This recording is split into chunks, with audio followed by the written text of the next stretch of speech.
Grimm's Complete Fairy Tales, The Brothers Grimm, The Golden Goose. There was a man who had 3 sons, the youngest of whom was called Dummling, and was despised, mocked, and put down on every occasion. It happened that the eldest wanted to go into the forest to hew wood, and before he went, his mother gave him a beautiful sweet cake and a bottle of wine so that he might not suffer from hunger or thirst. When he entered the forest, he met a little gray-haired old man who bade him good day and said, "Do give me a piece of cake out of your pocket, and let me have a drink of your wine. I am so hungry and thirsty." But the prudent young man answered, "If I give you my cake and wine, I shall have none for myself. Be off with you." And he left the little man standing and went on. But when he began to hew down a tree, it was not long before he made a false stroke, and the axe cut him in the arm, so that he had to go home and have it bound up. And this was the little gray man's doing. After this, the second son went into the forest, and his mother gave him, like the eldest, a cake and a bottle of wine. The little old gray man met him likewise and asked him for a piece of cake and a drink of wine. But the second son, too, said with much reason, "What I give you will be taken away from myself. Be off." And he left the little man standing and went on. His punishment, however, was not delayed. When he had made a few strokes at the tree, he struck himself in the leg, so that he had to be carried home. Then Dummling said, "Father, do let me go and cut wood." The father answered, "Your brothers have hurt themselves by it.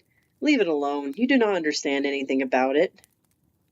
But Dummling begged so long that at last he said, "Just go then. You will get wiser by hurting yourself." His mother gave him cake made with water and baked in the cinders, and with it a bottle of sour beer. When he came to the forest, the little old gray man met him likewise, and greeting him said, "Give me a piece of your cake and drink out of your bottle. I am so hungry and thirsty."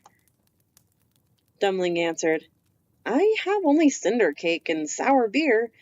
If that pleases you, we will sit down and eat." So they sat down, and when Dummling pulled out his cinder cake, it was a fine sweet cake, and the sour beer had become good wine. So they ate and drank, and after that the little man said, "Since you have a good heart and are willing to divide what you have, I will give you good luck. There stands an old tree. Cut it down, and you will find something at the roots." Then the little man took leave of him. Dummling went and cut down the tree, and when it fell, there was a goose sitting in the roots with feathers of pure gold. He lifted her up, and taking her with him, went to an inn where he thought he would stay the night.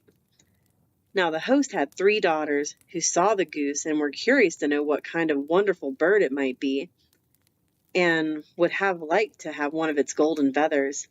The eldest thought, "I shall soon find an opportunity of pulling out a feather." And as soon as Dummling had gone out, she seized the goose by the wing, but her finger and hand remained sticking fast to it.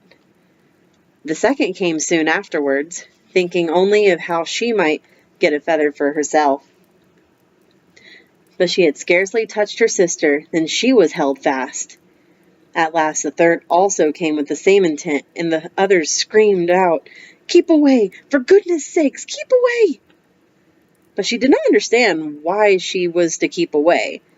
"The others are there," she thought. "I may as well be there too," and ran to them.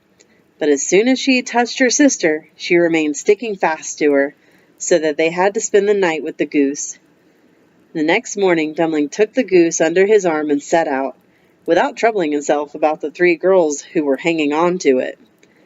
They were obliged to run after him continually, now left, now right, just as he was inclined to go. In the middle of the fields the parson met them, and when he saw the procession, he said, "For shame, you good-for-nothing girls! Why are you running across the fields after this young man? Is that seemly?" At the same time he seized the youngest by the hand in order to pull her away, but as soon as he touched her, he likewise stuck fast, and was himself obliged to run behind. Before long the sexton came by and saw his master, the parson, running behind 3 girls. He was astonished at this and called out, "Ho, your reverence! Where do you go so quickly? Do not forget that we have a christening today." And running after him, he took him by the sleeve, but was also held fast to it. While the 5 were trotting one behind the other, 2 laborers came with their hoses from the fields. The parson called out to them and begged that they would set him and the sexton free. But they had scarcely touched the sexton when they were held fast. And now there were 7 of them running behind Dummling and the goose.